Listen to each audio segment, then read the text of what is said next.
So the other day, I went to sleep with 90% batteries on this Airstream, woke up with 0 stock for the night. So here I am trying to get these lithium batteries out of a low voltage disconnect mode. You're supposed to jump them, but there's a whole process too. It's not just jumping them, it's isolating them, testing the voltage.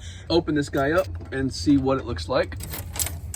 These BattleBorn batteries here. We start with disconnecting them. All right, so I went to Home Depot and got some wrenches here. So anyways, a little bit about these batteries. These two BattleBorn batteries I have had in this thing since I picked this camper up. There have been problems with them from the start. When I originally picked this camper up in summer of 2023, these batteries were completely empty and the camper had sat for 2.5 months. What's supposed to happen with RV batteries, especially lithium batteries, is they're supposed to be charged, and then if it's in the cold, there's a particular protocol to follow to keep them from losing their juice and not get empty and sit empty for a while. Unfortunately, Airstream of Utah, where I did pick this up, they did let the batteries get completely empty. Unfortunately, that along with a whole myriad of other issues, a plethora of issues on Airstream's fault. That day I should not have picked the camper up. I should have gotten a lawyer and fought for a buyback. I didn't do that. I was in a pinch, need to get back to Alaska, whole thing.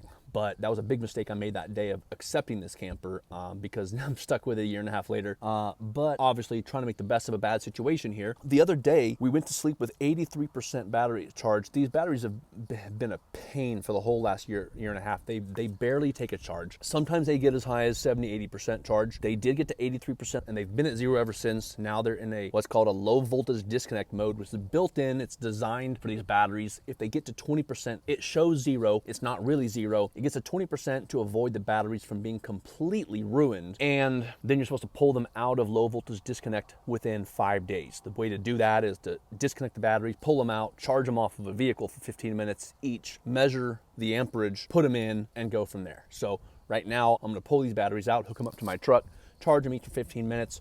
I'll use a multimeter that I got from Home Depot to measure the load that's coming out of the batteries, which will let me know if they're amped up enough to put back in. Let's get this going.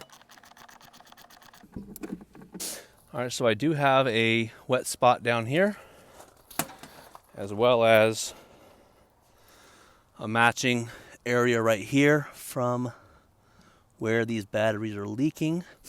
I smell battery acid, that's for sure. Damn. So I'm not really sure if that's something that can happen from the way these batteries were stored before I picked the unit up, but that's not good. I know that much.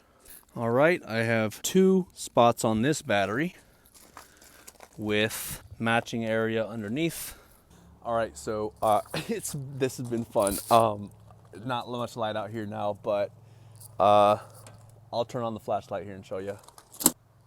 All right, so here's the battery bank reinstalled.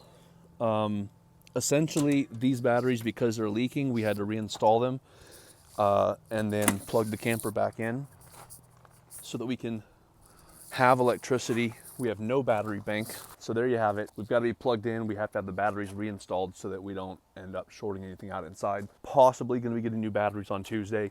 Realistically, going to be returning this Airstream unit, as beautiful as it is, to Airstream itself, getting a lawyer and fighting for a buyback, because top to bottom, this thing's been a POS, and I'm requesting a buyback from them of the full MSRP. It's been a complete nightmare to own. 1 year with this thing's been a wild ride, with how fast it's fallen apart, how badly the quality control has been, and how negligent Airstream has been with the manufacturing, especially when it came to things like the brakes and all that. So this is just yet another little fun saga in the whole Airstream adventure. I'll be hopefully taking this to Ohio and returning it to them and getting a full refund. I'll keep you posted on how it goes. But as I will say in every Airstream video here, I do not recommend buying from Airstream or doing business with them. It's a very shady, seedy company.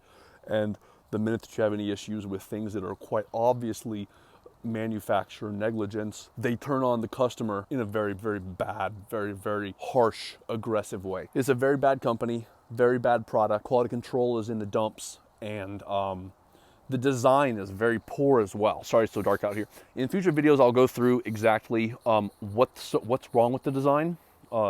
There's many things, from the electrical to just every aspect of this thing is very, very poorly designed. I need to get a reliable place to put my kids, as we've been on extended travel down from Alaska. My kids need a reliable place to be, whether that's a place where we're rolling on the road, or if realistically at this point, we're probably gonna go ahead and have to rent a place while we're on extended travel down here in the lower 48, while taking this big old $180,000 turd back to Airstream. So it's gonna be a long fight, and I will keep you all posted. Thanks for watching. If you like the content, like the video, comment below, subscribe to the channel, and come along for the ride as I try to get Airstream to buy this thing back from me. And I'm not the only one. There are so many other people that are in the exact same boat. There's a growing number of people litigating against Airstream for all the reasons that that I'm gonna cite in all these videos. So I have a lot of Airstream content coming up. I hope you enjoy it. Thanks for watching. Have a good night. Bye.